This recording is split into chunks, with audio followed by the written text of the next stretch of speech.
With the help of Hashem, we are learning Beitzah Daf Yud Aleph. We left off all the way on the top of the Amid.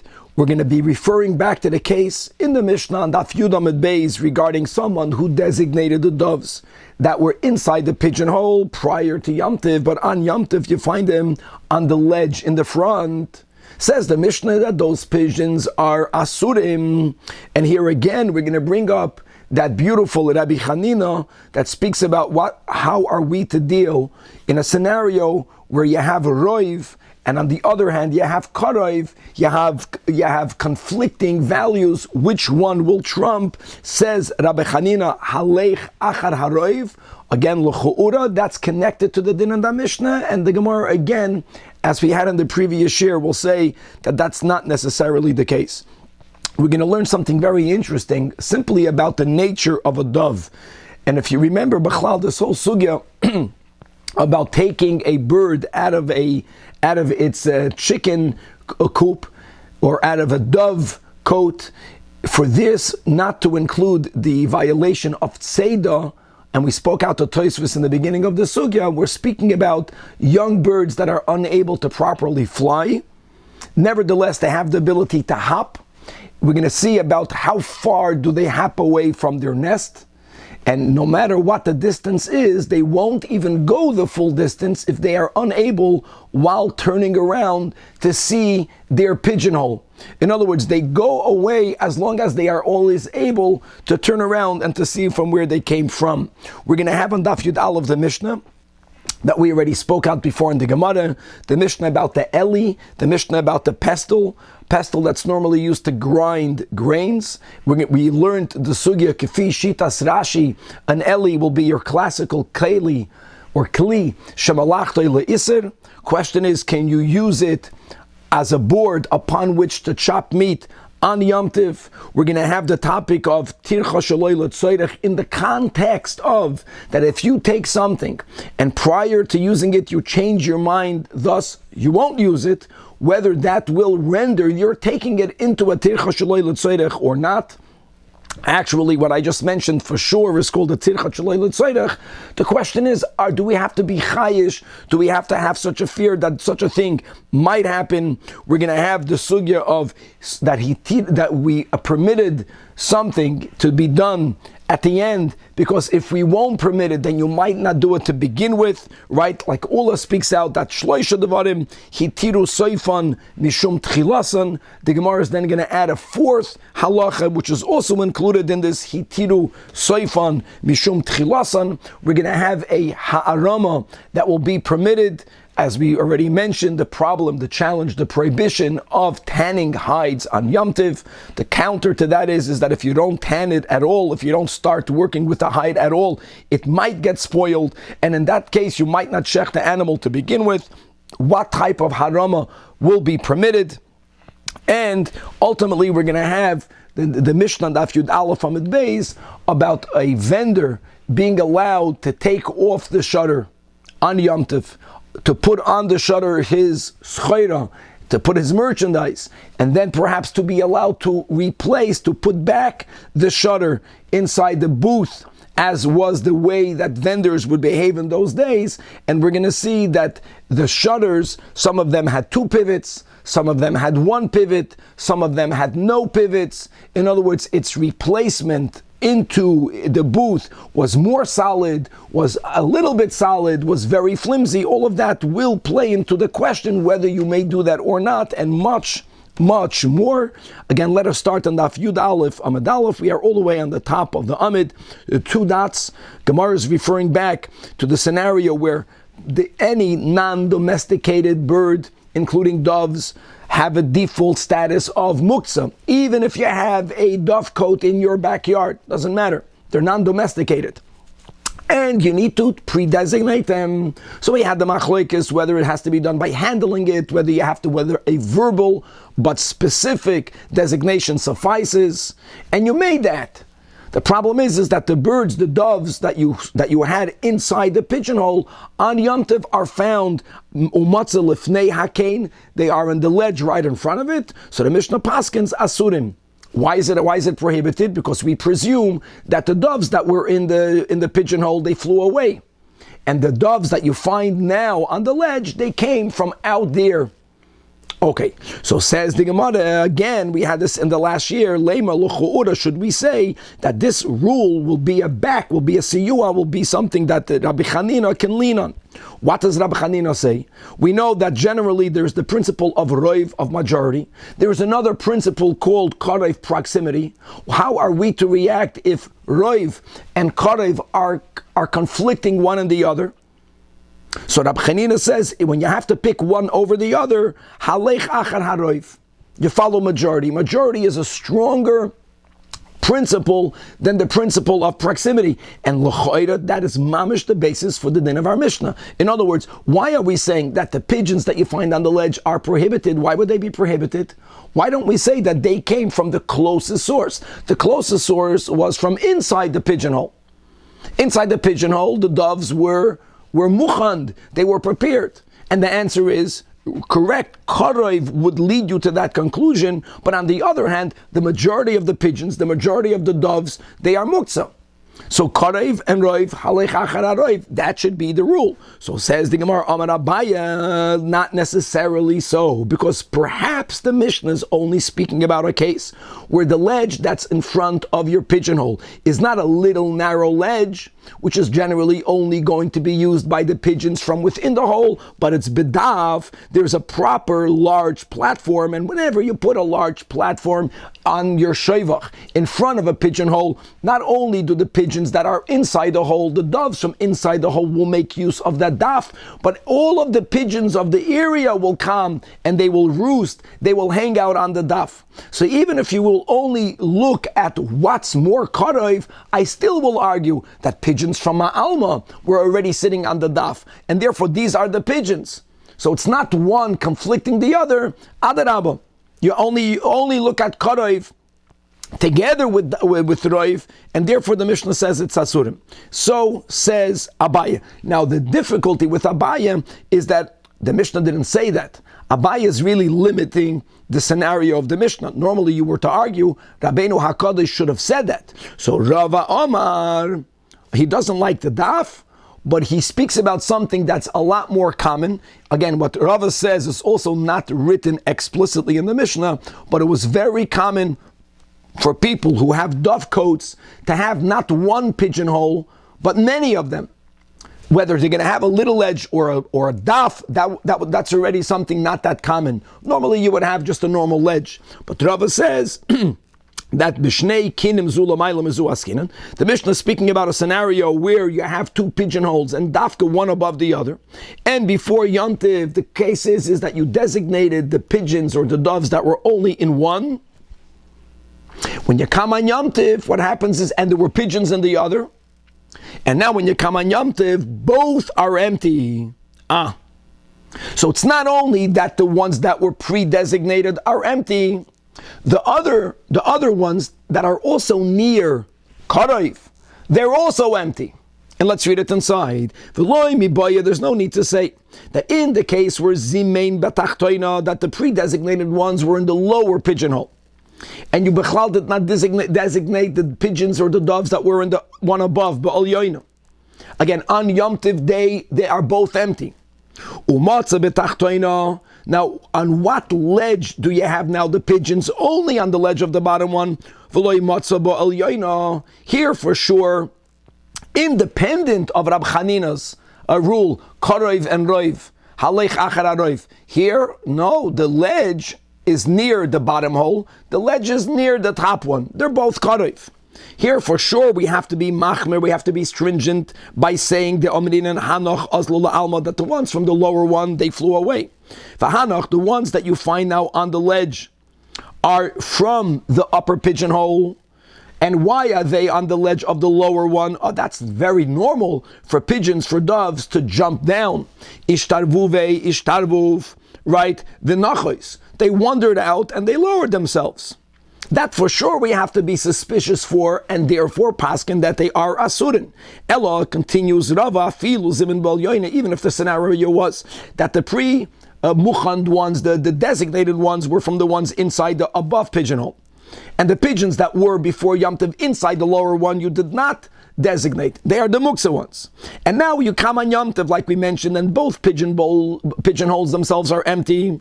You find some doves on the ledge of the upper one, and there's nothing in the bottom one. Here also says Rava, that will be included in the case of the Mishnah, the ones on the ledge of the upper ones will also be prohibited, because we also say that Hanach Oslo La'alma. The ones that were mukhan, the ones that were not muksa, the ones that were prior to Yom Tov in the upper pigeonhole, they flew away. Obviously, that pigeonhole is empty, but they completely went away. V'hanach, the first white line, and the ones that you find now on the ledge, really came from the bottom pigeonhole. Yeah, and they jumped up. They climbed up the ledge, and because of that, the Mishnah says that the pigeons are asurin, and that might be even if we were not to agree with the principle of Rab Chanina. If we would have to choose between Roiv and Karoiv, even if we would choose Karoiv, still the Mishnah in this case would paskin that the pigeons are asurim. And now the two dots again, the two dots in the first white line. The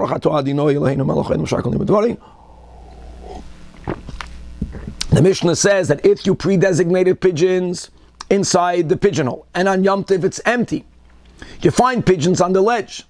But if the im ein sham Elohein, if there are no other doves in the entire vicinity, then they are mutarim. Then the ones that you found are mutar, because the only source was from the pigeonhole. Those were pre-designated, so you're good. So now the Gemara says, what do you mean there are no other doves in the entire vicinity? If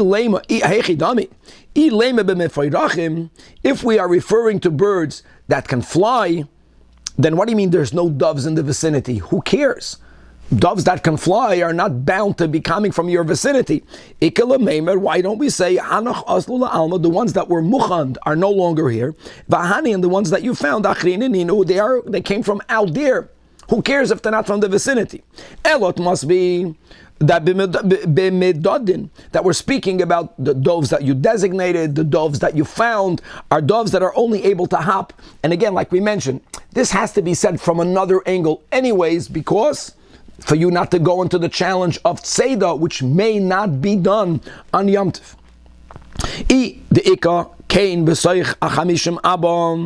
So here's the rule. What's the vicinity? If there is another nest, another pigeonhole, in which there are doves that are not muchan, that are muktzah, and that's within 50 amos from where you found it, from your ledge, then indeed we do say that idude idadu, that maybe they hopped.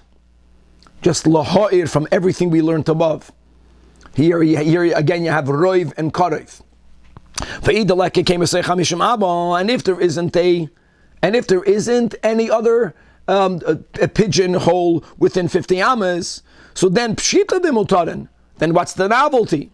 The Amar Marukva Bar Chama, Kol Hamadada, Eine Medada Yosem Chamishim Ama. Okay. So why do we need to have the Mishnah? Asks Toisvis, this is a very unusual kasha. The Mishnah is a Tana. Marukva, who's the one that informs us that doves that are unable to fly yet, the most that they hop is 50 amas. That's said by Mamar Ukva, that's said by an Amoira. You're telling me that a Mishnah is Pshita because we know a rule from an Amoira? We normally don't go in that direction, the top Toisvis. So he says that which Mar Ukva says is really to explain a Mishnah that we have in Bava Basra. So yeah, Mar Ukva gives the words, but it's really learned from another Mishnah. So we know it from another Mishnah back inside the Gemara.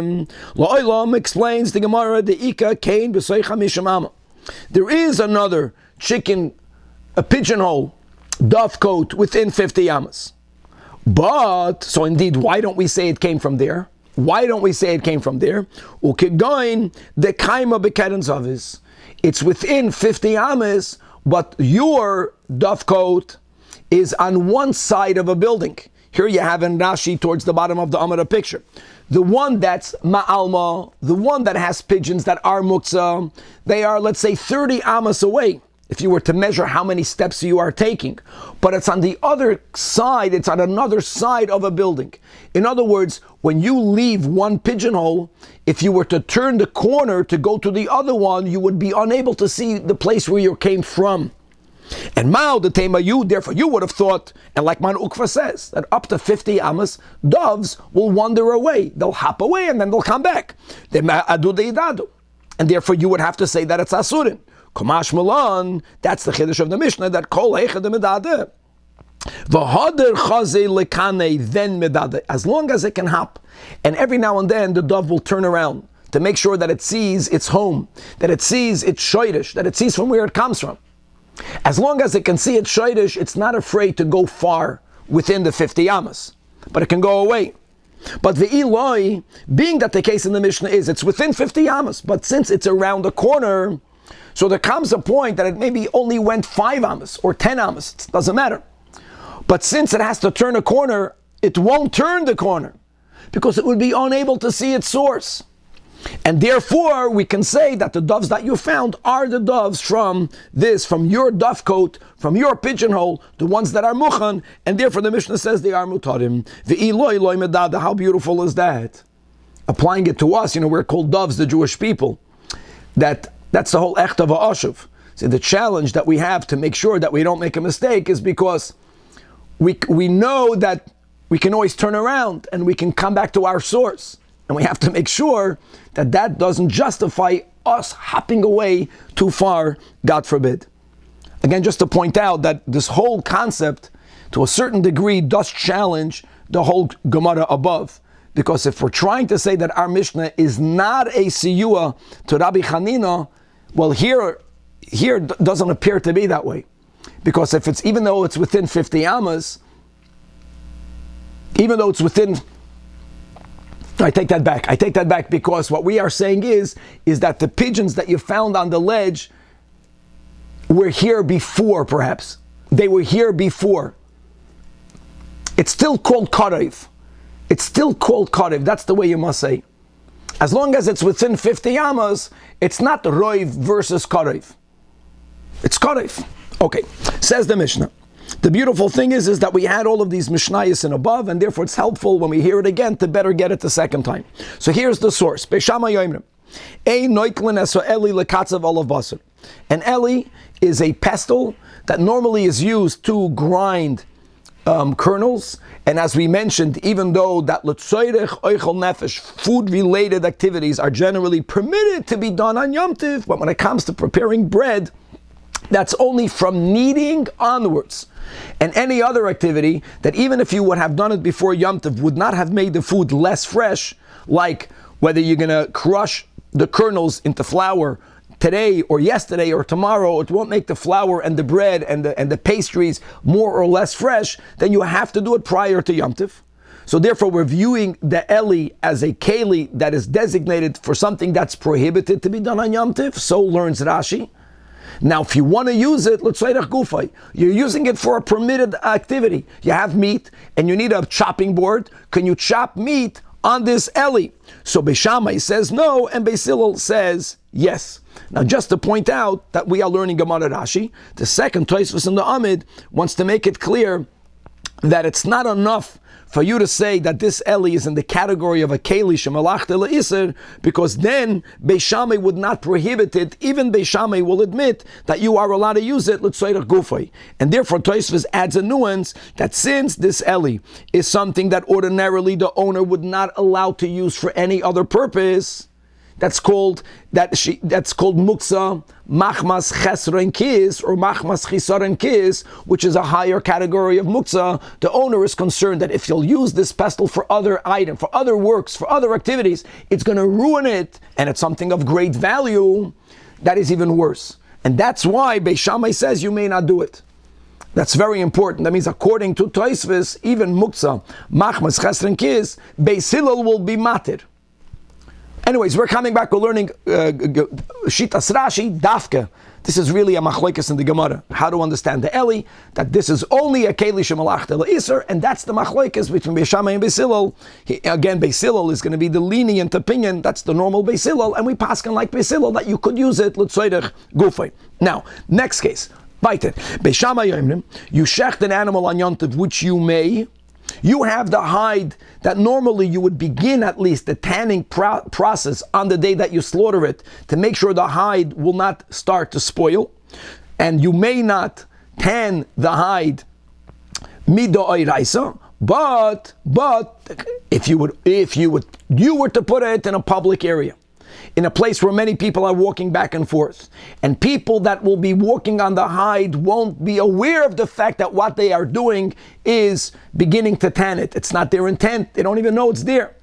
That would be something that at worst would be prohibited midrabanan.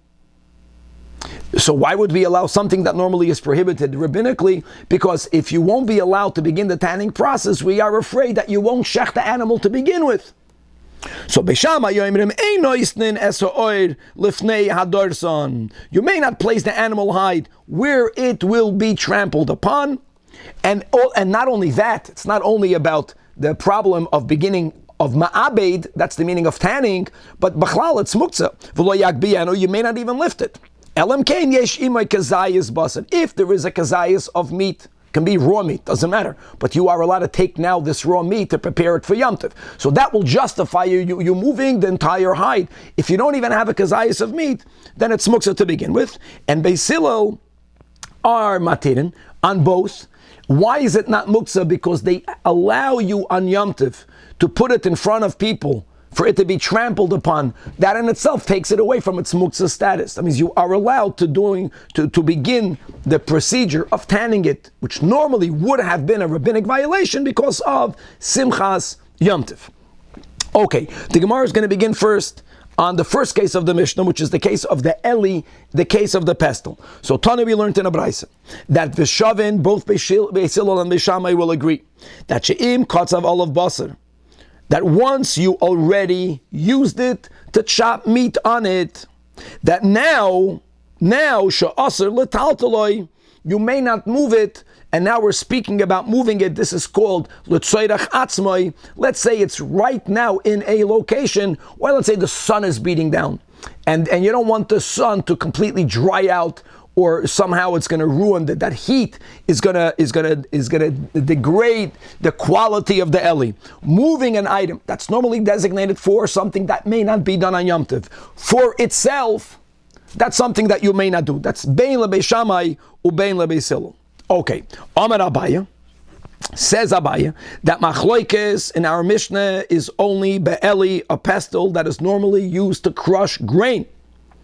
Aval bitavra garme, but a butcher's board, a board that a butcher uses to chop meat, ledivrei hakol muter, everyone will hold that it's not muktzah. Says the Gemara, of course, pshita. Eli tanan. Says the Gemara, no. Let me explain to you what Abai is really trying to allude to. One might have thought that that one may not even use a butcher's board. Now, what will be the issue of using a butcher's board? It's not only not a chesron kis, it's not even a keli shemalachta le'iser. So here we are introducing, like we spoke in our intro, the concept of tircha sheloi l'tzoyrech. If you pick something up and you might change your mind using it. Now, why would you change your mind using it? I'll explain that in a moment. Then sometimes Chazal will say, don't pick it up to begin with. If you'll use it, then you're good. But if you pick something up and then you will change your mind, it will turn out retroactively that you exerted yourself unnecessarily so. Tircha sheloi l'tzoyrech. A butcher's board is normally used by a butcher. It was not the type of board that you use in your kitchen. So you're borrowing something to use it.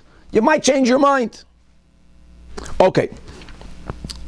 So really, the Abai says there's a chiddush. One might have used the concept of the Mishnah even to this tavara of garmi. V'hadiktani Eli, one would have thought that the reason why the Mishnah speaks about the pestle is lohidiyacha koich in the Beis Hillel, that not only are we not concerned about a tirchat sheloi l'tzoyrech, but even more, we're not concerned. That's why the Mishnah said Eli. But really, you have to add that Beis Shammai, it's not only about muksa, but we are also concerned that tircha shaloi l'tzoyrech. Now the challenge with this first version is that why would we be concerned that someone would change his or her mind using a butcher's board? Why? It's so similar. I know the butcher chops in it much larger pieces of meat. Maybe it's used commercially. You're using it in your kitchen, but it's more or less the same thing. You want to cut meat on it. The chances for you to change your mind is very little. So that's why the other version, Ikad Amri, Amar Abaya, this was the nuance that we have to add.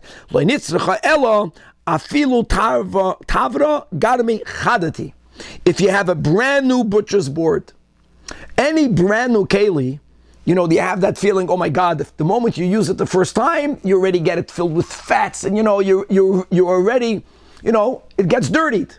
Now, if it would be made to have your kitchen's cutting board, of course you would use it.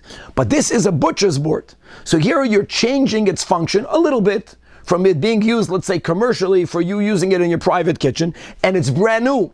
So here there's a little bit of a chance. One might have thought you can't take it because you might pick it up and say, oh my God, I'm not going to use this. I'll find something different. Why should I take away its newness?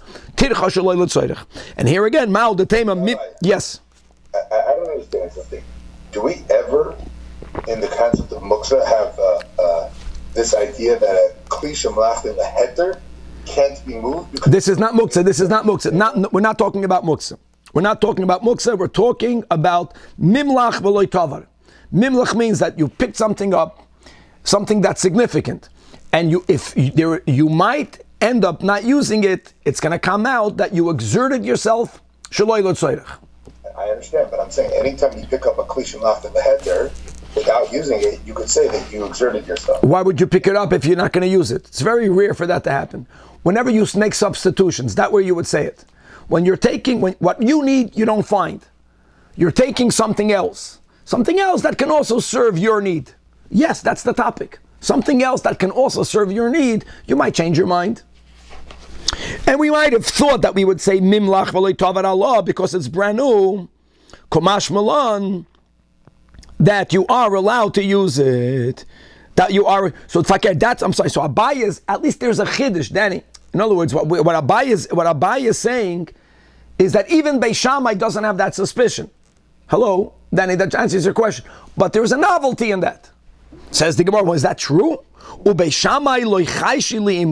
Shammai doesn't have such a suspicion. He doesn't take that into account. Beis Shammai yoimrim, listen to this. Here will be your case. If you have a shoichet with a knife, the ikar is about the knife here, and you want to transport it to the animal on Yom Tov, you are allowed to shecht on Yom Tov. So says Beis Shammai that if the animal is not near the shoichet, it might be that after all of that walk, you might change your mind, which is what happens. Then lachatchila, you can't walk the knife to you, you can't go there. Because if you won't end up shechting, it came out that you made an act of hoitza'ah, you transported something, shaloi l'tzoyrech. And similarly, you can't schlep the behema near the tabach, the sakin. Clear. Beis Hillel says we don't have to take that possibility into account. Furthermore, the Beitzah continues. You are not allowed to transport spices and a pestle to a mortar. Even though we're speaking about spices now, guys, spices, unlike grains, may be crushed on Yom Tov because spices will have more sharpness if you just freshly ground it up. So I'm allowed to do the act of grinding it. The question is, can I transport here the spices and the pestle to the mortar? Says Beis Shammai, you may not. Or in the other direction, you may not transport the medoicha, the mortar, to the tavlin and the madik, to the spices and the pestle. Beis Hillel says, you don't have to be afraid that you're gonna change your mind. Bottom line is that we see that Beis Shammai does have this chayshinon dilma mimlach. So how can Abaye say that everyone in the Mishnah agrees that by a tavara garmei chadata you are allowed to use it, even Beis Shammai l'chayda not? Answers the Gemara, hachi ashtam bishleime behema. Maybe taka you'll change your mind. Why would you change your mind? Because the Amar, the owner, will say, Nishbak. Nishbak is an interest. I'll leave this. I'm not going to take this animal. You know why? Mamish, like the case of the pigeons. Like the doves. Why do you have to pre-designate it? Because you might change your mind, right? The Beis Shammai says you have to handle it. Because when you come near the animal, you might discover the animal is too lean. I want something even better. But when it comes to cooking a dish, it's possible that when you actually come to the dish, you might say, I'm not going to go ahead and crush spices. The whole dish, I'm not going to exert any effort for this dish because the boya tavlin, because it needs to have spices, which means it's blah without it. No, I'm going to bring another. I'm going to begin working on a whole different dish that doesn't even need spices. But over here, what's the case of the Mishnah? The case of the Mishnah is you want to chop up meat that was already slaughtered. What options do you have? That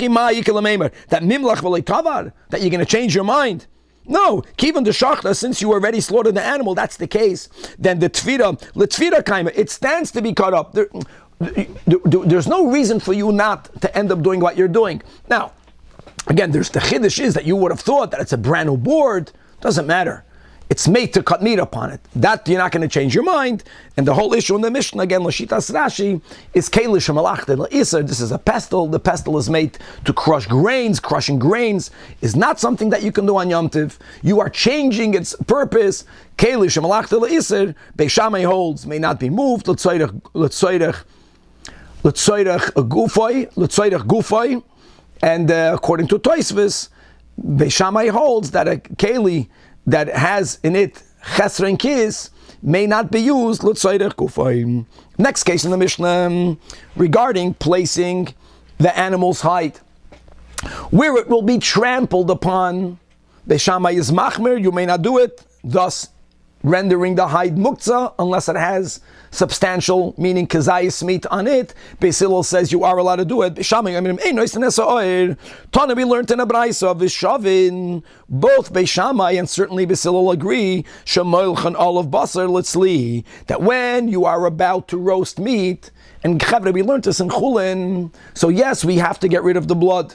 If you're going to cook meat, then the process of salting is a lot greater. Right? There's the rinsing, and then there's the salting, and there's a lot of salt, and then you have weiter, the soaking in the water. So this amount of salt used for cooking is a lot of salt. When you roast it, since fire draws out the blood, you need much less salt, and indeed, until today. Now, when I salt meat, some of the salt that I'm throwing on the meat will fall to that which is underneath it. There is even the Beis Shammai, the hide is muktzah, but yet he's moida that you can take meat that you are about to roast, and therefore you're salting it, salted on top of the hide. Now, salt is one of the items that also initiates the tanning process. That is completely permissible. That says in a Beitzah.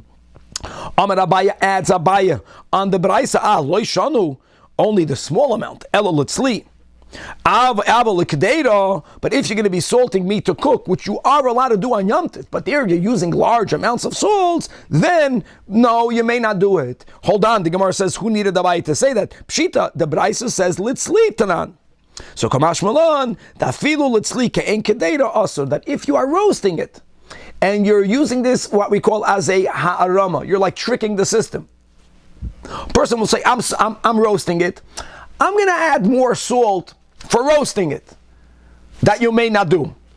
You only can salt the meat prior to roasting if the amount of salt is the amount that's needed and not more than what's needed. Making sure that the quantity of salt that will fall off the meat onto the hide is minimal, then we are not afraid that you might end up directly salting it. That's the fear here. That's ma'amed. That's already allowed. And the upside of that will be is that, again, first of all, we're not saying that the hide will always be spoiled. But if it's very hot and you did nothing, it might get spoiled, and this is something that will delay the spoiling process, and even Lebei Shammai, making the owner more comfortable to shech the animal on Yom Tov without the fear it's not worth it, the hide will spoil, and I'm gonna roast it and I'll salt on top of it. It's not as good as placing it out there for people to trample upon, but it's somewhat of a solution. Tana Rabbanan. Says the Gemara, we learned in a Beitzah, Ein moilchen es hachalovim. So Rashi writes here 2 lines before the bottom of the Amid. Here also, when you shecht a behema, not a chaya, but a behema, so that which the Torah calls chaylev, not what we call fat. You have to know the halachic fats of a behema is prohibited to eat under the penalty of kares.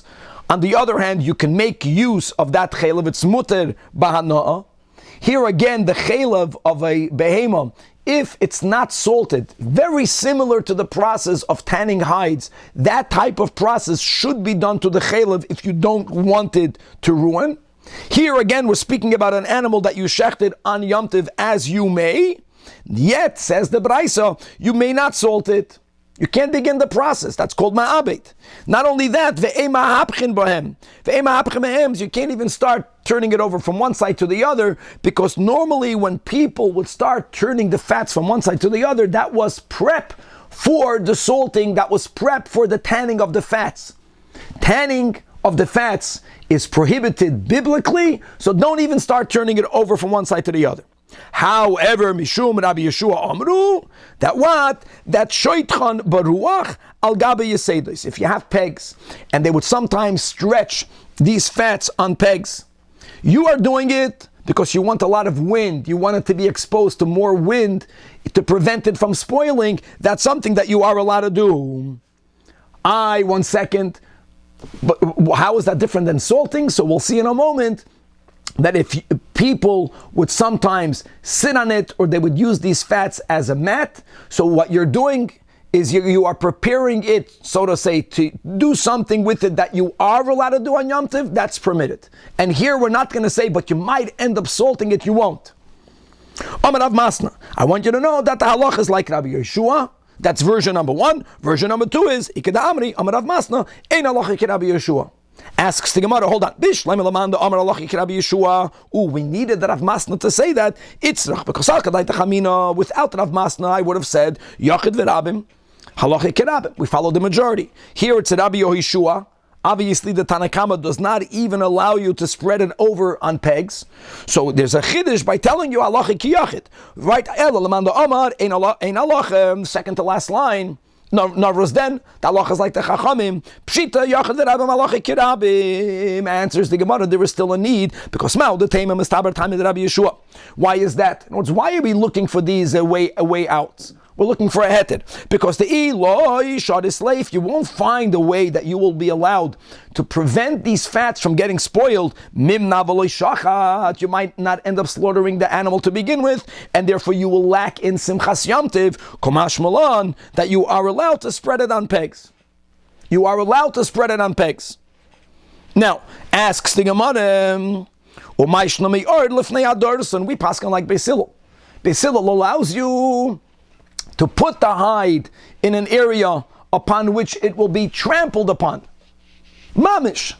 So why over here is Beis Hillel a lot more restrictive? You can't even turn it over. I know it's not Beis Hillel, but that's the Mishnah's psak. Answers the Gemara Daf Yud Aleph Amid Beis Hassan. When it comes to spreading the hide, Beis Hillel is more lenient. You're not doing it for tanning, right?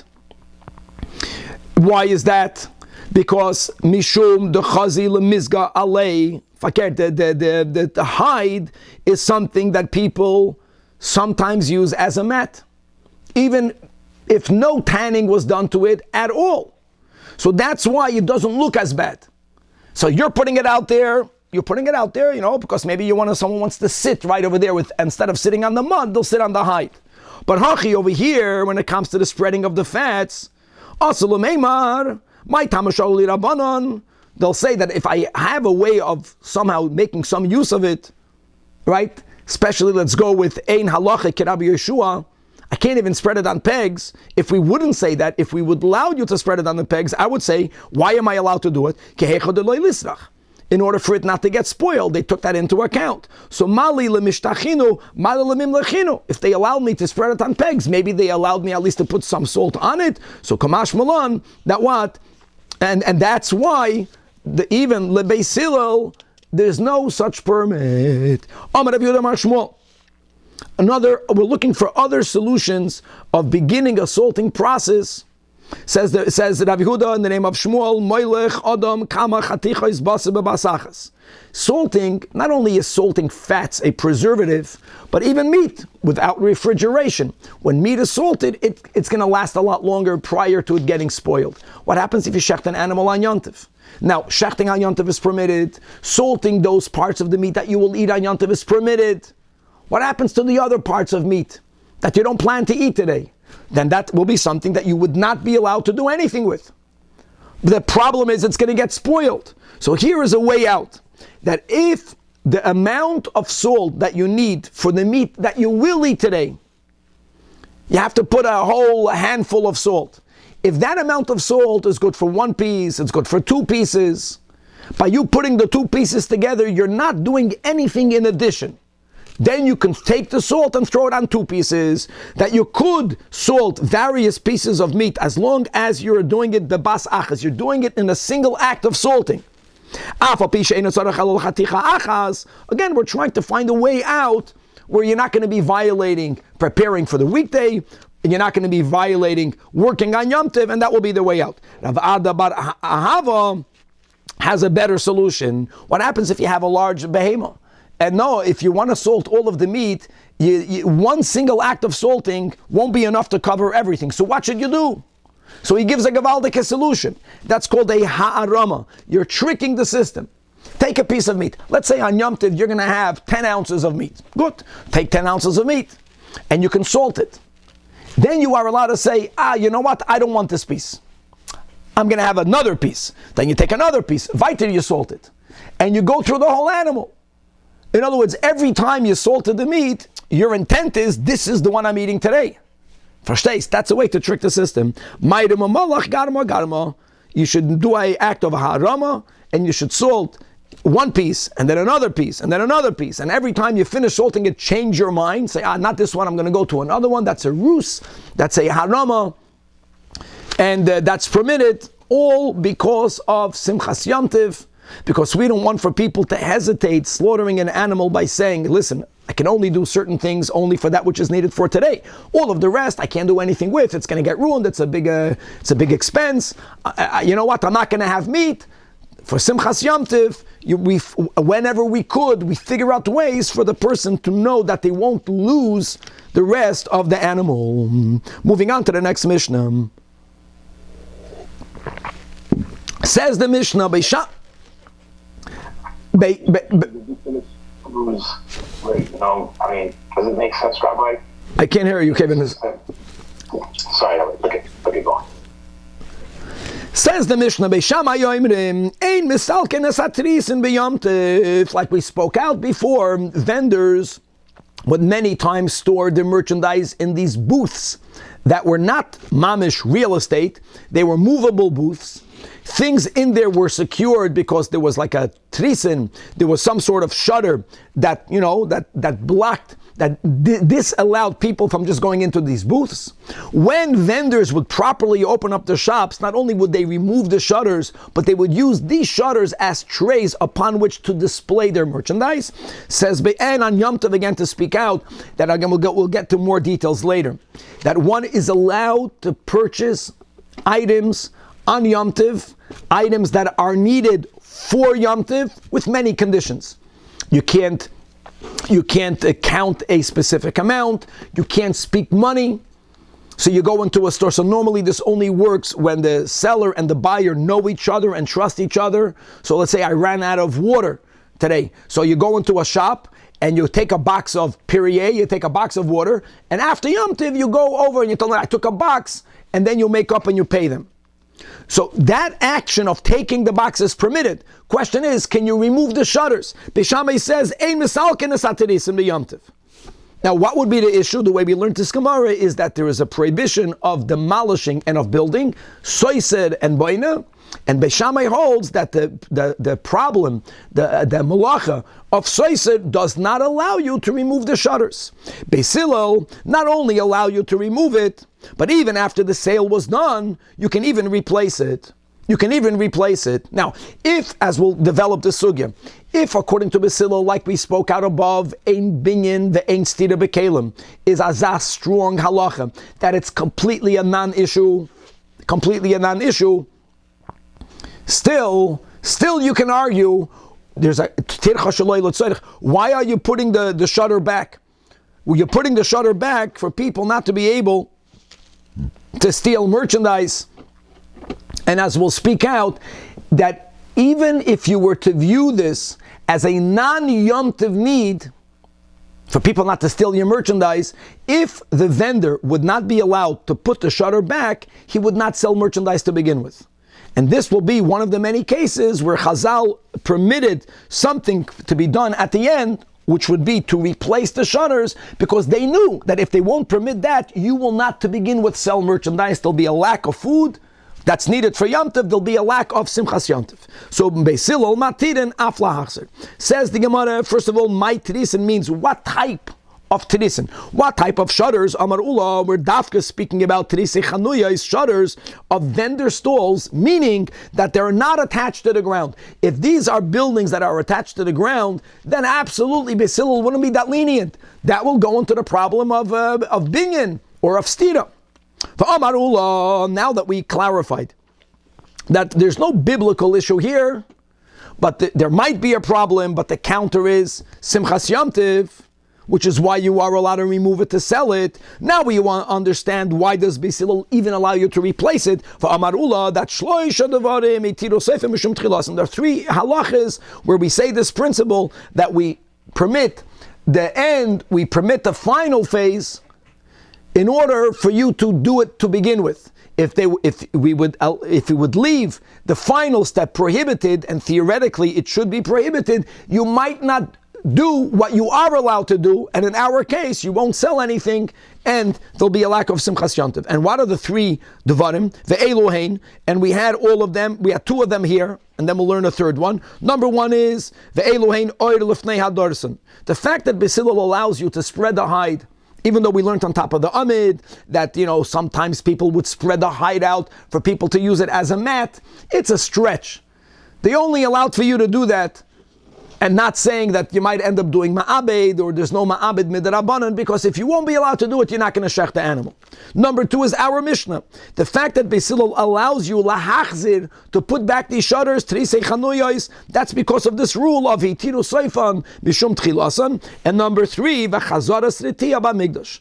Chazaras ritiya b'migdash means to replace the dressing on a wound by a kohen in the Beis HaMikdash. A kohen that's doing the avodah may not have anything that interposes between his hand and the holy item that he's using in the service of Hashem.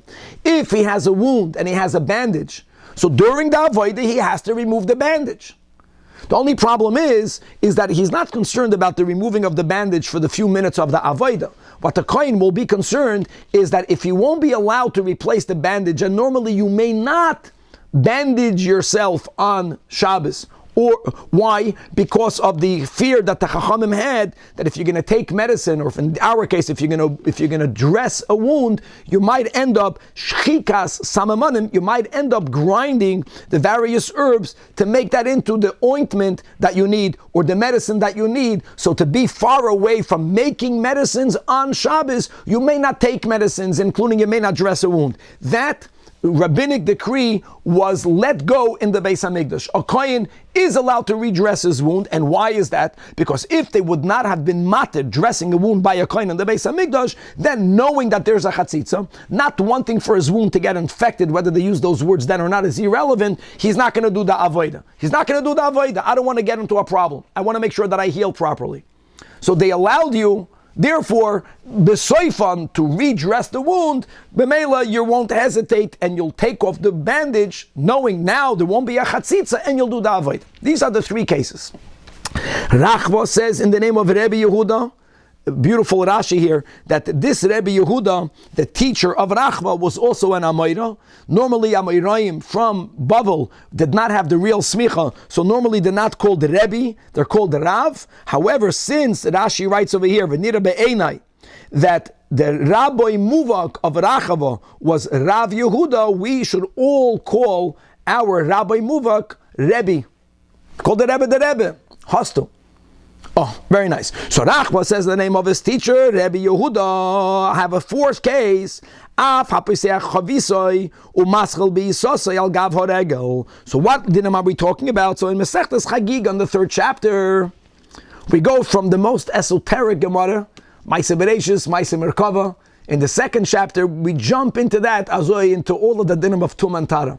On the 3rd chapter. And one of the things we learn is like this, that when people in Bizman Bayesheni were called Amaratzim, non-Chaverim, people that were not that learned, and therefore they were not that careful in the laws of Tum and Tara, they normally were presumed midrabanan to be tummy. Therefore, things that they touched, food items that they touched, also by default becomes rabbinically impure. But during the Yomim Tovim, there is no takana. The Chachamim did not place this rabbinic tuma on Amaratzim. Why is that? Because it's normal that on Yom Tov, right, in Yerushalayim, you have people that are selling wine, they would have big barrels, all of the buyers, all of the clients would come with their receptacles, they would stick it into the barrel to buy their bottle of wine, and they would they would touch the wine, they would touch the dough. And you're kidding, it would be very difficult, if not impossible, to impose this, and Ama'aretz touched it, it's tummy. So during Yom Tov, Chazal said, even an Ama'aretz has the status of Tahara. Okay, question is, how do we view those food items, the barrel of wine, the dough, that was handled during Yom Tov by Amaratzim? Does it now, after Yom Tov, you would say, okay, during Yom Tov, we gave it the status of Tahara, but now let's call it Tameh. So actually we have there a machlokas tanoim. And says Rachava that he's paskening not like the Chachamim, but yes, like the Tana Rebbe Yehuda, that holds that since Chazal took away the status of Tumas HaMa'aretz during Yom Tov, we extend it to after Yom Tov. Not if they touch something after Yom Tov, no. But we can't say after Yom Tov that now that it's after Yom Tov, you know that an HaMa'aretz touched it during Yom Tov, now we got to treat it like it's tummy. They don't say that either. If you already opened up your barrel on Yom Tov, if you already started selling a dough and everyone took a part of it, al gavaregel, that now we say that after Yom Tov it continues tahar. This obviously is only following the sheet of Rebbe Yehuda, the Amar, that says that we are allowed to finish that product after Yom Tov in the state of Tara. Why is that? Because of Mishum Tchilasan. Because Rebbe Yehuda holds that if Chazal would only say on Yom Tov, treat it as if it's tahar. But after Yom Tov, we're going to say retroactively, now we got to really say the emes. The guy touched it, he was probably tamei. You will hesitate and not sell wine during Yom Tov. Certainly not to Ha'aretz. So to prevent the soifan from happening, they were matir. Says the Gemara, the whole rest of the Amud, almost the rest of the Amud, is going to be one simple question. Why did I need to have Ula? Why did I need to have Rachava? These are all Tanoim. We know all this. So, why did I have to have Ula? That tell me that, that this is Hitiru Soifa Mishum Tchilasa, Tanina. It's a Beferish Mishnah.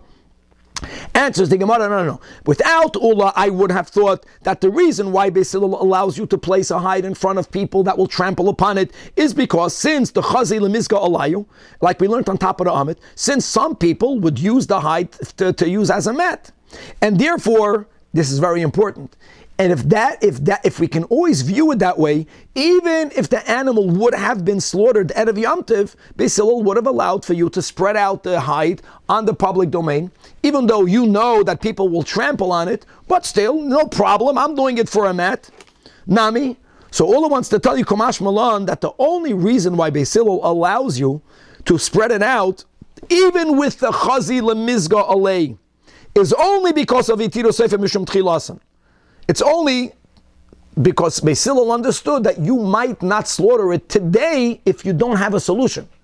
But, in other words, the Yom Tovin, But if the animal was slaughtered that of Yom Tov, and for some reason, you lazy one did not, or you had no time, whatever the reason is, you did not begin the tanning process, you may not do it even according to Beis Hillel. Because here we do argue, you're kidding, people are going to trample upon it, it's a ma'abed, it's definitely a ma'abed d'Rabbanan, you may not do it. Beautiful. Likewise, the second din of Ula was, today say, Chanuya Isnami, why did I need Ula? Tanina, we learned in our Mishnah that Beis Hillel natin nafilu la'achzir. Again, answers the Gemara. Mordechay, without Ula, I would have thought Tamayu the Beis Hillel is only because he subscribes to the rule that Ein binyan b'kelim, ve'ein stira b'kelim. And therefore, even on a rabbinic level, there's mamish no problem with you placing back the shutters. And therefore, what? Va'afilu debatim. Let's go with the sheet of Daran. What happens if these stalls, if these booths are inside your house? And therefore, even if you will not replace the shutter, you won't have any fear that people are going to steal from it, because no one has access to it unless you give them access by opening up the door in your house. So if it's mamish not a problem, then even if these shutters, even if these stalls are in your house, Beis Hillel would allow you to do it. It says, oh, no. Normally this would have been a problem. Here we are being mated. We need a heter. Kamash Malan, that it's only hitiru seif mishum tchilasan, so therefore the chanuya is in. If these are vendor stalls that are out in the public domain, and if you won't be allowed to put the shutter back, people might steal from it, and therefore the vendor will hesitate, might not sell, that's when Beis Hillel was mater. But if they are in a secure area, so explains that on, then loy, there is no such a heter. And now the third one, guys, the first wide line, again, the third case of Ula was chazoras ritiya b'mikdash, that a kohen is allowed to replace his dressing on a wound on Yom Tov, right? On Shabbos or Yom Tov, it goes on both. Why do I need Ula? Nami Tanina, guys, we learned this a Mishnah in Eruvin, that machzirin ritiya b'mikdash, avoloy b'medina. Medina means outside the Beis HaMikdash because of the rabbinic prohibition of making use of medicine. So says the Gemara, I still need to have Ula, because the Tema, guys, here we go, where's Tzvika? Ein shvus b'mikdash. That's the whole end of Eruvin. Ein shvus b'mikdash might lead someone to say that even if the kohen is not doing the avodah, maybe we'll apply ein shvus b'mikdash for non-avodah activities.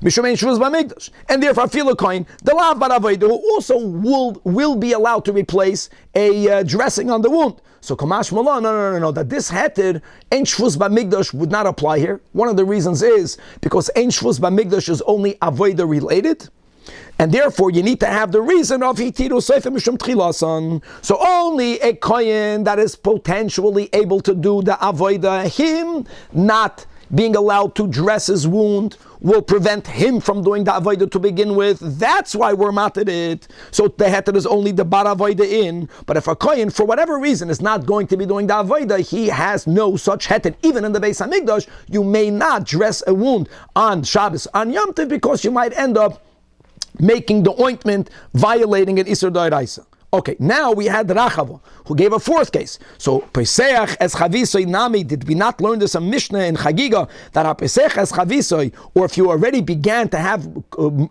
customers take from your dough, al gav horegel, not only, for sure, on the Yom Tov, we view these items to be tahor, we don't apply the rabbinic tumas amaratzim, but it extends after Yom Tov. Rabbi Yehuda says you can finish it after Yom Tov, Chachamim say lo yigmar. So isn't that also clear that it's Soifa Mishum Tchilasan? Why do I need to have him to add this? So Mao the Tema know that Tumas Ama'aretz Beregel Kitara Shavi Rabbanan. And if, in other words, is it Hutra or Dechuya? We might say that the Chazal said that on Yom Tov we completely removed the concept of Tumas Ha'Ma'aretz, and therefore Va'aflag Abdullah Hischel Nami. Even if you did not begin to sell the barrel of wine, if an Ha'Ma'aretz went into a store and not the barrel that's opened by the owner, he touched another wine, he touched another dough, one that wasn't even being sold, you would argue that if that contact happened on Yom Tov, there is no Tumas Ha'Ma'aretz. Here also, at least the Tanach Rabbi Yehuda will say that after Yom Tov it remains Tohoida. Kamash Malan, that really there is Tumah. It's Dechuya in order to give Simchas Yom Tov. And therefore, only when the vendor was selling the barrel, he tiru Sefer Chilasan, and therefore hischel in. But if lo hischel loy, Now the question is, V'ula my tama, why didn't he say the one of Rachava? So answers the Gemara, because this fourth case is only according to the Tanach Rabbi Yehuda. The Chachamim actually hold that even though on Yom Tov you view the wine, you view the dough as tahora, after Yom Tov, with no new contact, we say, listen, I know that on Yom Tov it was touched. Afterwards, you view it as tamei. So therefore, he doesn't want to go into a machlokes.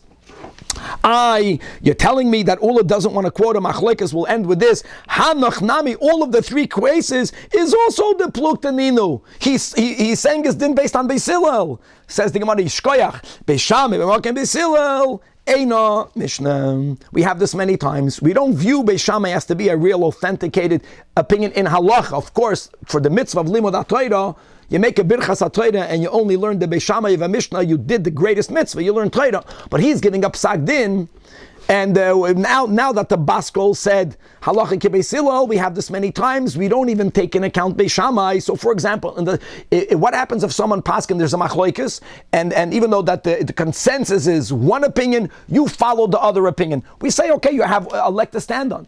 Not if the only leg to stand on is Beis Shammai. And therefore, Ula Dafka said those three because he's not entering a machlekes and halacha. But look, now that we paskin like Beis Hillel, indeed, these are the three cases where Kula Alma we can say that he tiru soifan mishum tchilasan, God willing, to be continued.